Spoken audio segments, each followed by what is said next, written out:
In this video, we strive to remain spoiler-free, discussing only story and plot elements from the books relevant to what has occurred already on the show. When necessary, a spoiler warning with a countdown will be given.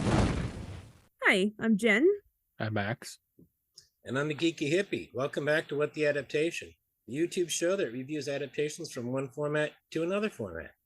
This week, we continue with Netflix's The Sandman, based on The Sandman from DC Comics, written by Neil Gaiman. I don't remember all the artists' names. Shame on me. However, this is episode 10, Lost Hearts, directed by Louise Hooper, known to some for directing The Witcher and also directing on Rings of Power. Written this week by Jay Franklin, known for Briar Patch, and is a producer on The Daily Show from 2014 to 2016. In this episode, the dream vortex grows more powerful, weakening the walls between dreams. Rose makes a difficult choice, and Morpheus confronts the Corinthian. Yeah, that'll happen. What'd you guys think of this one? This was the season finale. There was no episode 11 and 12 when this episode came out. It was the season finale. What'd you guys think? It was wild. I was like, how are they going to do all of this in one episode? Toward the end, I kind of understood, or at least I had a hunch about things that were happening with Unity and where Unity kind of fit in with this story. And that hunch was kind of proven correct, though not in the same way that I thought. But I thought she was also a vortex or something was going on, but I was close to it. It was very close. She was supposed to be anyway. So, yeah, I liked how they did it. And then reading the comic afterwards, I also enjoyed the changes that they made to this episode, which I'll get into as well. So yes, I liked this very much. Max? I liked it. Yeah. There were some parts that kind of wavered a bit, if you could say.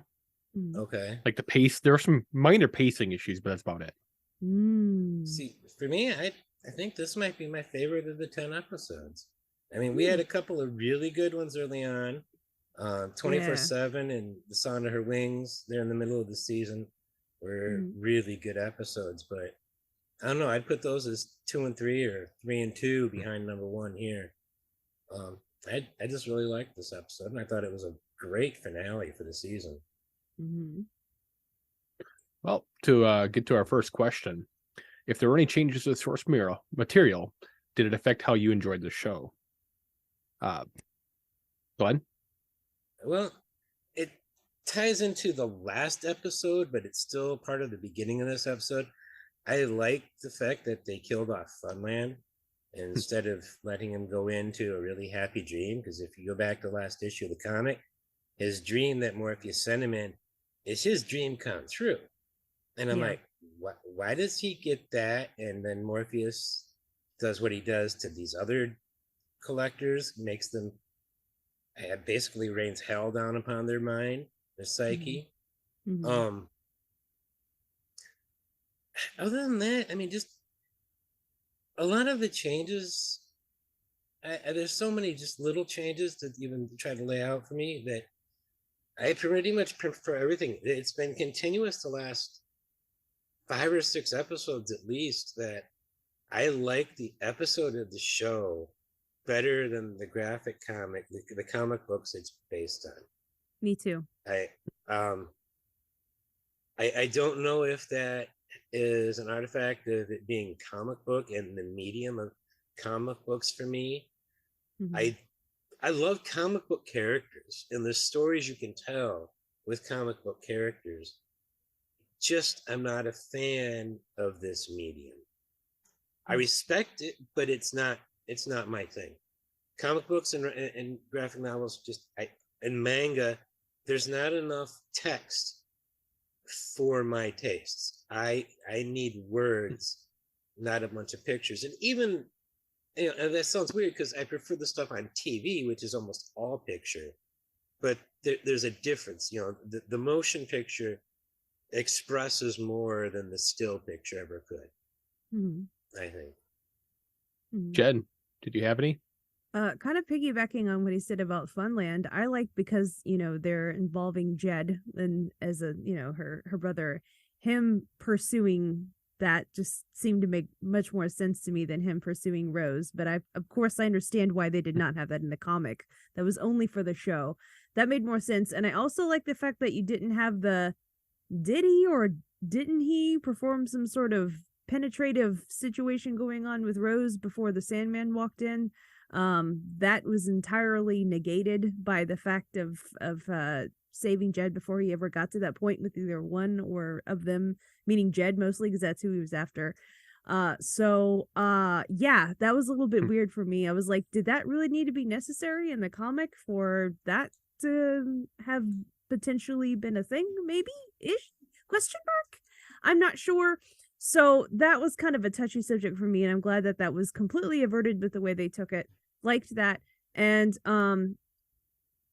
so if I would probably say, I don't know about getting to the later point, but there is a scene with Galt at the end that I enjoyed very much, that obviously wasn't in the comic like that as well. So that probably made it one of the most better changes for me as far as what the show did.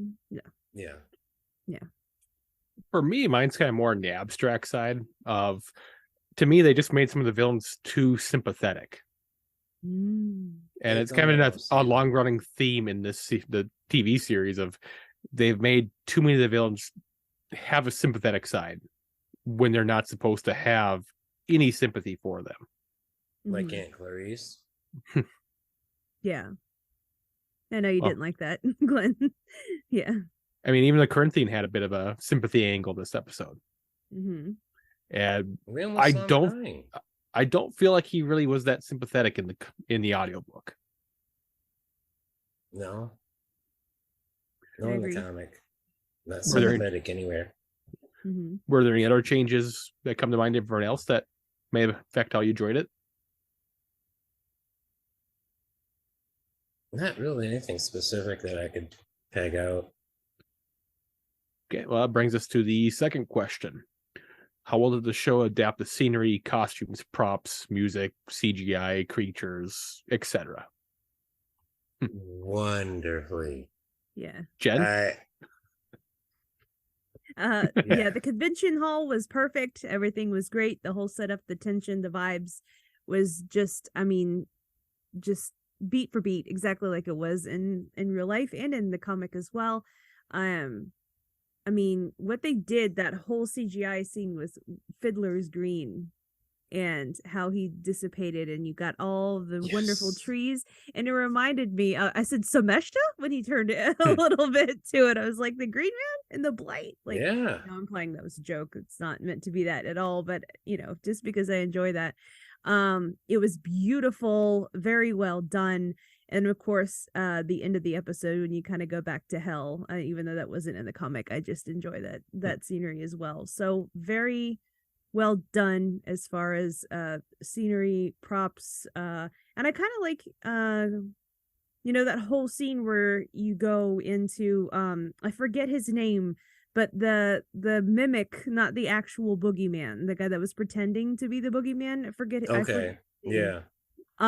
Where they actually draw him away and have their, they're taunting him away from the convention. The colors there, like the different kind of shading. I really enjoyed how they did that. It was creepy. It was very creepy. I enjoyed the vibe.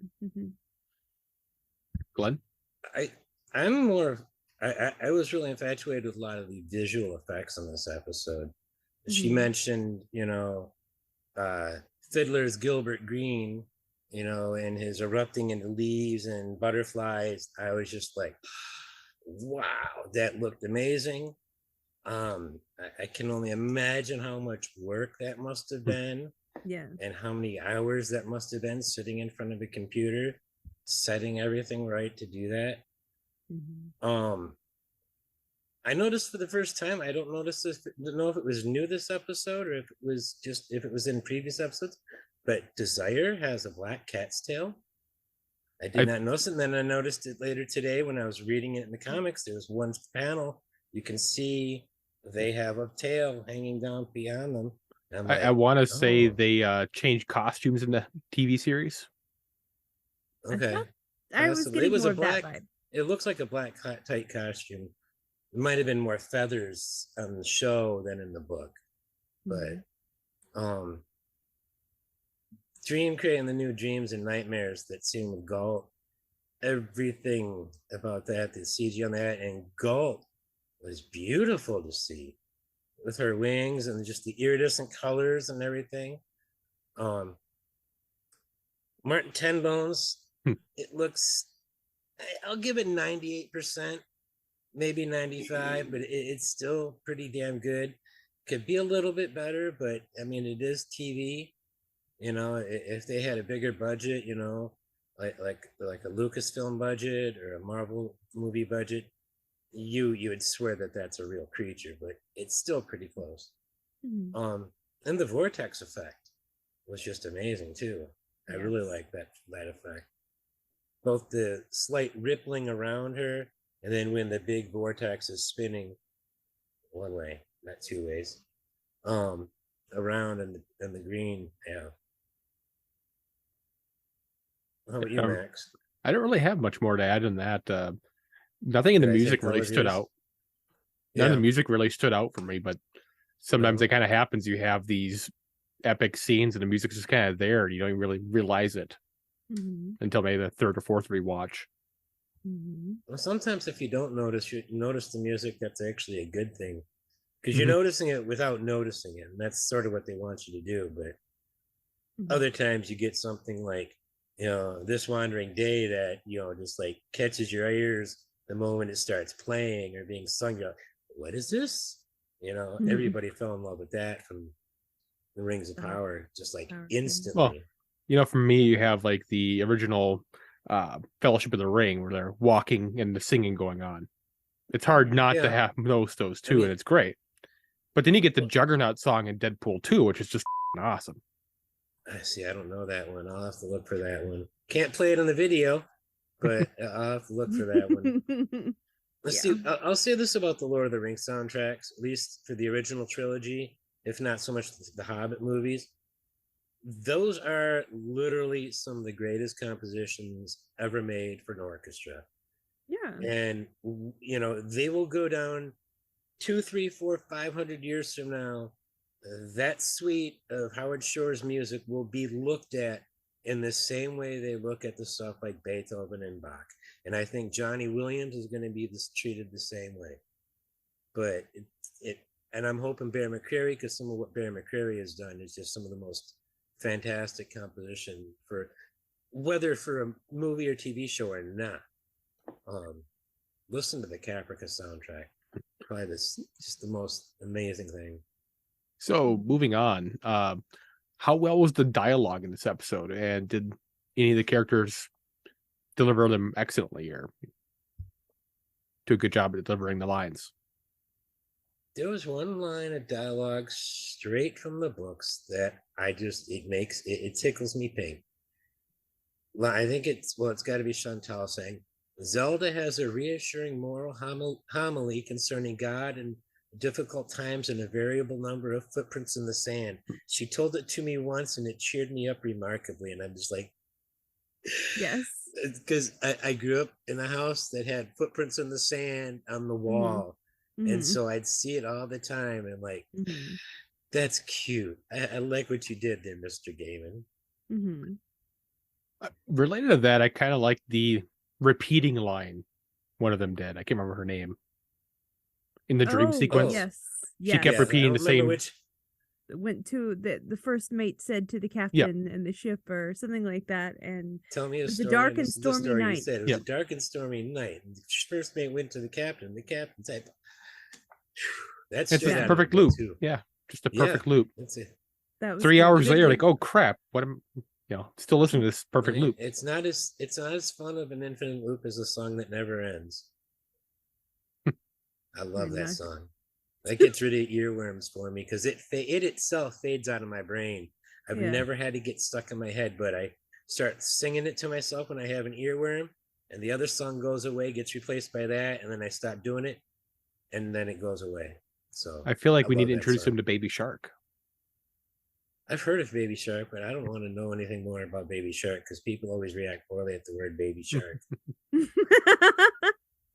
I've heard it once. I'm like, okay, I can get how this could be kind of like an Fiddler's earworm Green kind had of a great song. line, and I'll bring it up again later.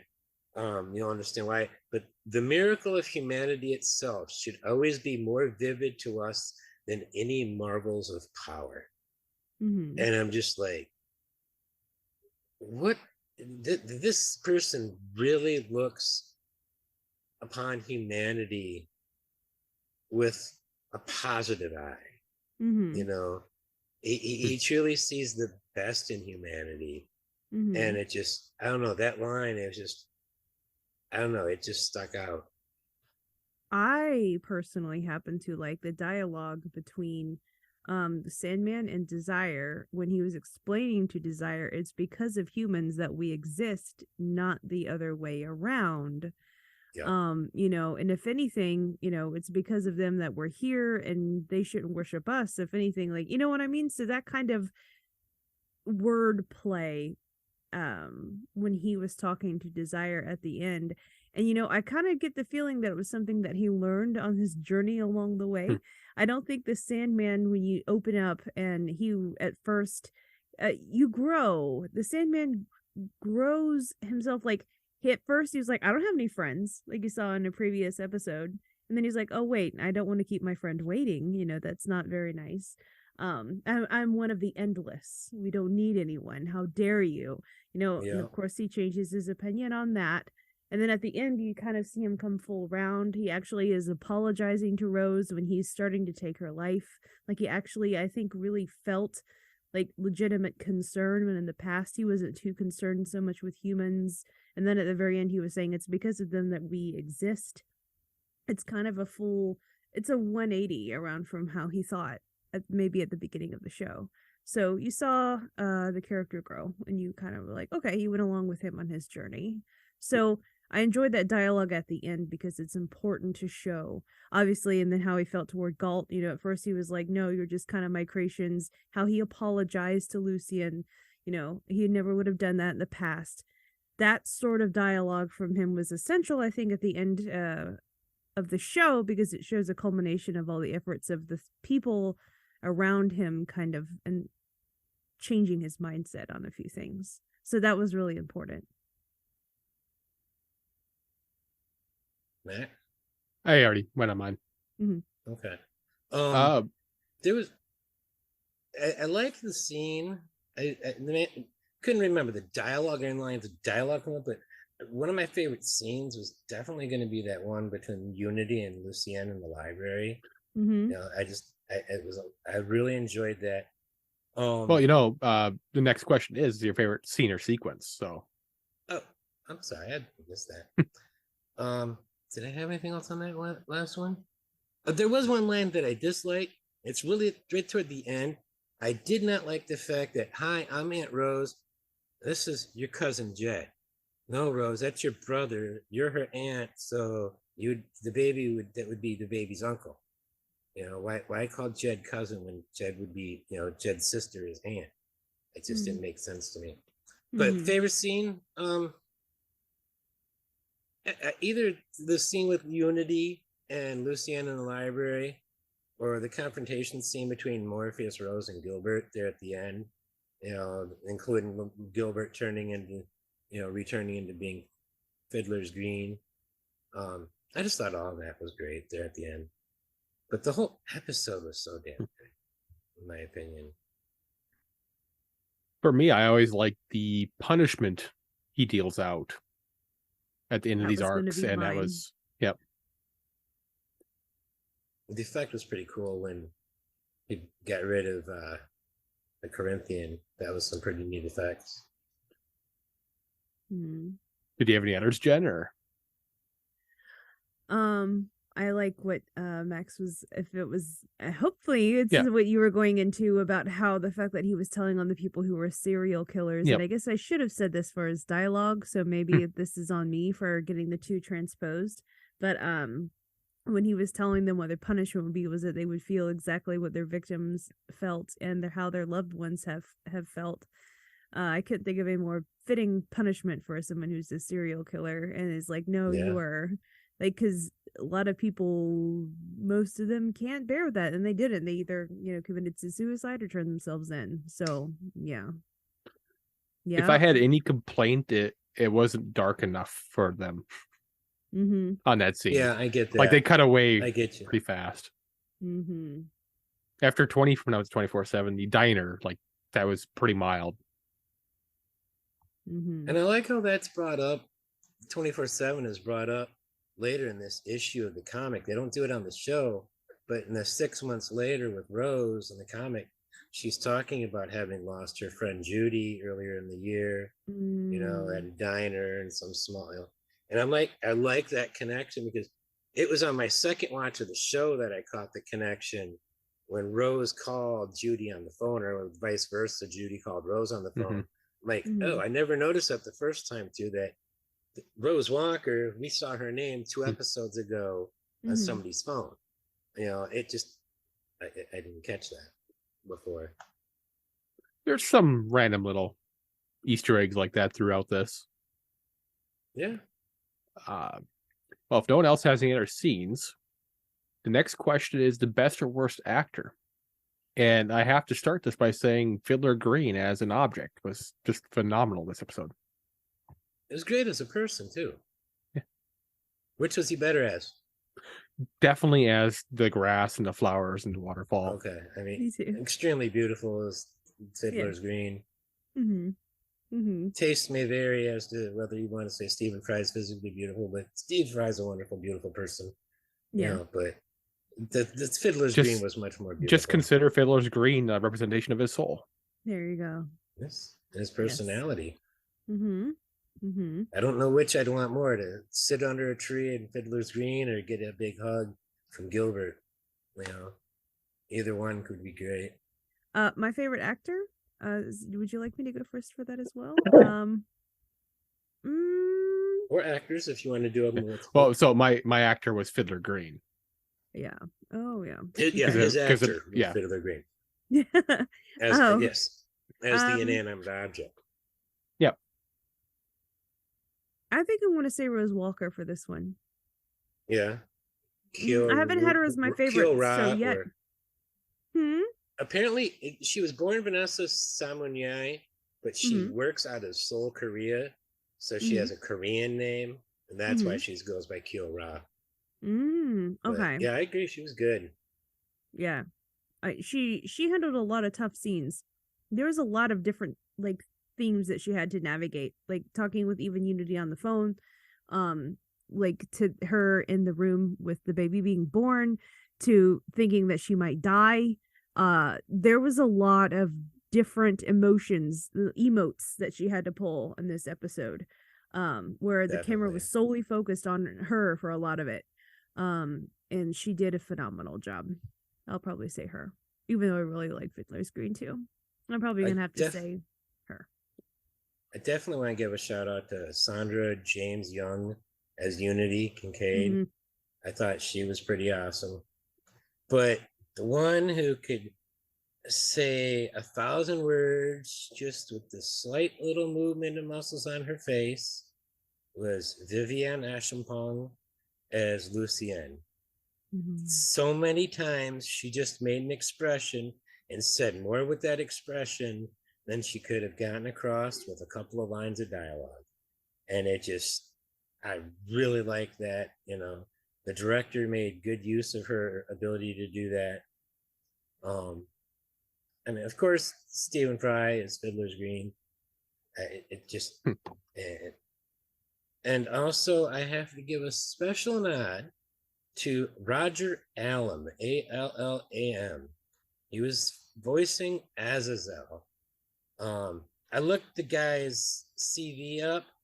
He's got a huge list on Wikipedia of theater he's done, a huge list of film, a huge list of TV, and I think he even had some narration or some other stuff that he did for acting. The guy's been around for since the 70s, and it's just that he's got an amazing voice. you'd recognize him from like Game of Thrones, and he's been on all kinds of things. If you saw the face, you'd be like, I know that from somewhere, and it would probably be a handful of things you've seen him in. So shout out to Roger Allen for voicing Azazel. You know, I'd also think shout out to Sandra James Young as Unit Kincaid in this one. Yeah, she was great. Especially like when she's in the library, she really comes across as literally this child in a grandmom's great grandmother's body. Yeah, for sure. Realize Unity Kincaid slept longer than most people live. Yes. I mean, honestly, she's probably what, mentally 16 at this point. Not even. If that. Not even. Yeah, because she was what, 9 or 10, maybe 12 when she fell asleep and woke up a little bit during that. Oh, say actually less than a year, so 10. Yeah, yeah. So she's still pretty much a kid in an old lady's body, and I mean, old, a lot older than she looks. And who knows how that affects your psyche? You're like, yeah, you know, your brain matures, but your personality's stuck in that time frame. But you've also had dreams for 50 years. Yeah, presumably over 100 years in her case. She's over 100. They did not change the year he got captured. In the books, he was only in prison for like 70, 80 years. On the show, he's been in prison for over 100 years. Then she looks damn good for over 100. She did. Yes, she does. She's got amazing hair too. Those long ass braids or dreads, whatever those are, it looks great. Well, our last topic for tonight is themes. Does Jen have anything? Yeah. What I'm probably going to say is probably the biggest thing is people getting their just desserts. So like I agree with Glenn on Funland's ending being so much more better than it is in the comic. But obviously what happens at the cereal convention, I don't think it's ever going to happen again. I think the cereal convention is done for the rest of the time. Hopefully. That's just what I'm going to think in my mind anyway. I suspect there's not going to be much collecting in the next few years either. Yeah. The Rose Walker becoming the Vortex is taken out of the equation. That's no longer a thing anyone has to deal with. The Vortex situation has come to a close. Obviously, it doesn't completely end because of whatever is going on in hell, but you have, like I said, one of my favorite things is Galt coming back as the way she should be. Fiddler's Green has returned to his appropriate place. I guess it's very fitting because he is a place, so that actually works. You're kind of just getting, that's what a wonderful finale does, is wrap up a lot of loose ends and then maybe kind of leaving something teasing there at the end, which they did with the scene from hell. So probably the theme is just going to be just, I guess, because it's the season finale, everyone just getting, what they should deserve, and the people that were bad got what they deserved, and the people that were good, were able to carry on to live another day. So, yeah, that's a big one.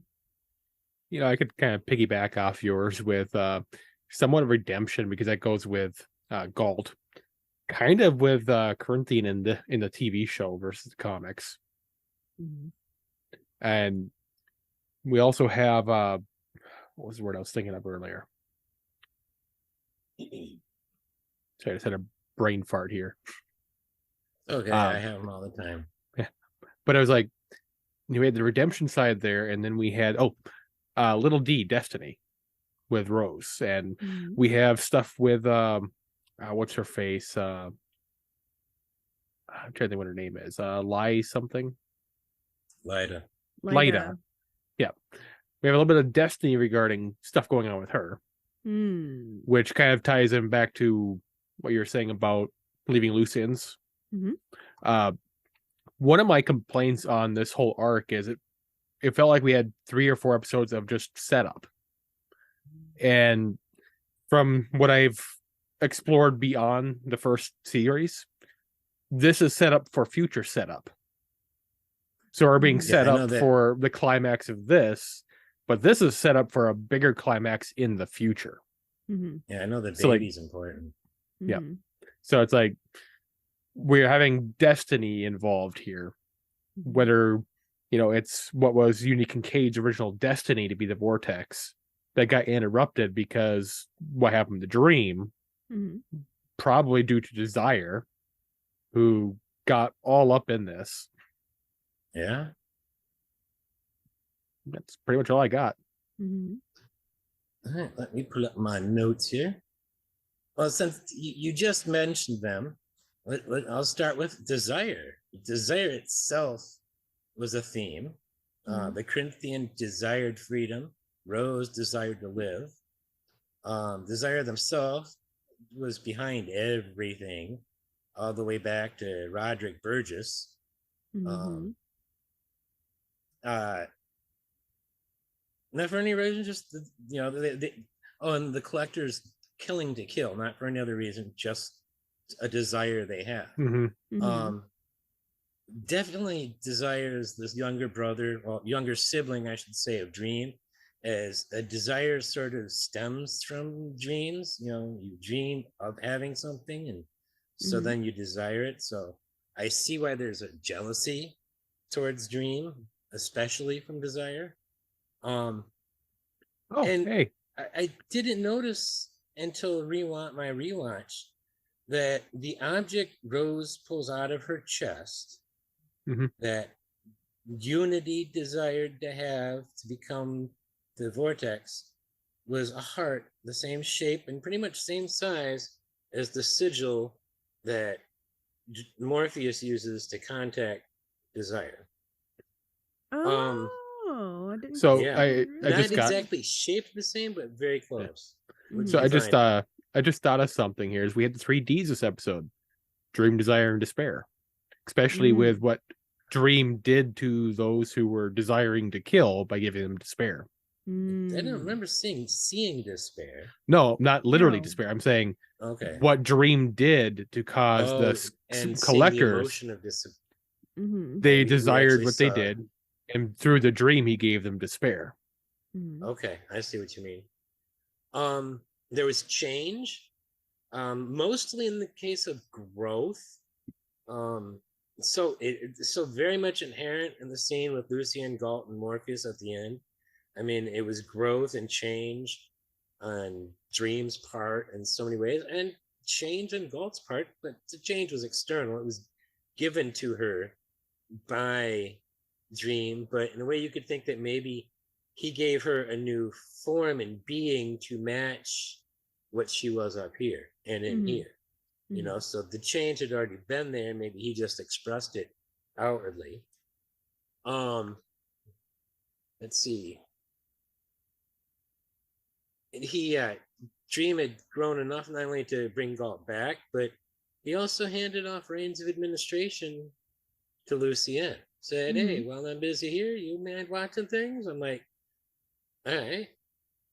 The Corinthian changed for the worse. He didn't grow. He changed for the worse over time.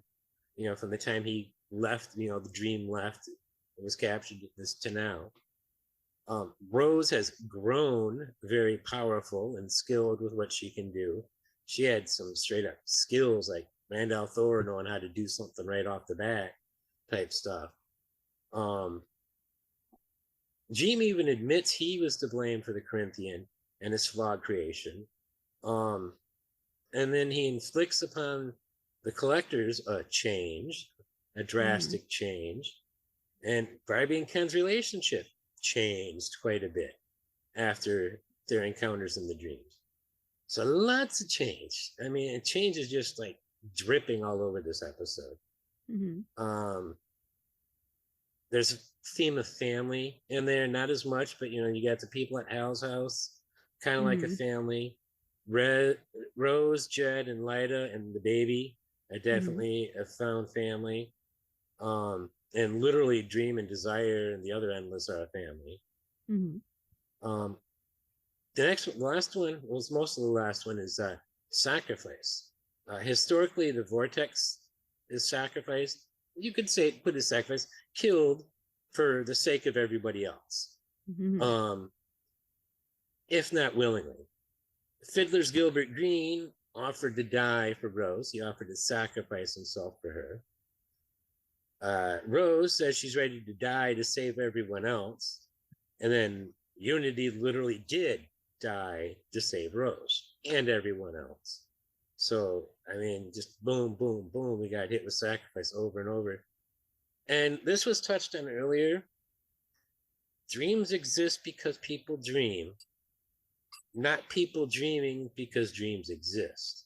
Mm-hmm. And again, I'll use that quote from Fiddler's Green. The miracle of humanity itself should always be more vivid to us than any marvels of power. I don't know. I really loved that one. And now I'm done rambling. Anybody have any thoughts or comments on mine? No? No, not really. Any other topics of discussion anybody has? Anything else you want to bring up? Anything from your notes you didn't get to mention? No, but I do look forward to next episode, even though there are areas that are tough. Yeah. Well, both next episodes, we're doing them together, 11 and 12. One of them's one episode. 15, 20 minutes long. Mm-hmm. Yeah, we'll do them separately, but recorded together, I think, is the best way to go about it. It's technically one episode. Yeah. Only a couple other comments I had. One, it was glad to see Lyda finally have that baby. You know, she was in the dream for 2 years. Wait, wrong media. We're talking the show, not the comic book. But yeah, I mean, imagine 2 years pregnant, like she did in the comic. That's just, at least we didn't see her go through that. Here she went through 2 days pregnant. I loved seeing, Nimrod pull out the gun, and I loved seeing the good doctor get on the phone and turn herself in. Thought those were cool changes, and I was not surprised at the end. I don't know if you caught this 2-second little moment. Carl and Hal hooked up when they're all living together together at Rose's place at the end. I had to rewind to see who that was, but you see Hal come in and give the guy a kiss, and then the guy turns away. I'm like, wait, who is that? And it took me a minute to realize that was Carl. I'm like, oh, okay, she's back home. That makes sense. Carl's back around. So we might see him in season 2. Who knows? I think that's the only last note I have.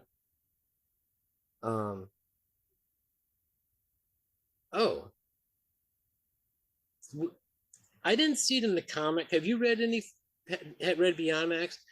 Not really. The fact that Unity's child was fathered by Desire, is that like a change from the comic or in the show, or does that come from the comic? Because I didn't see anything about that in the comic.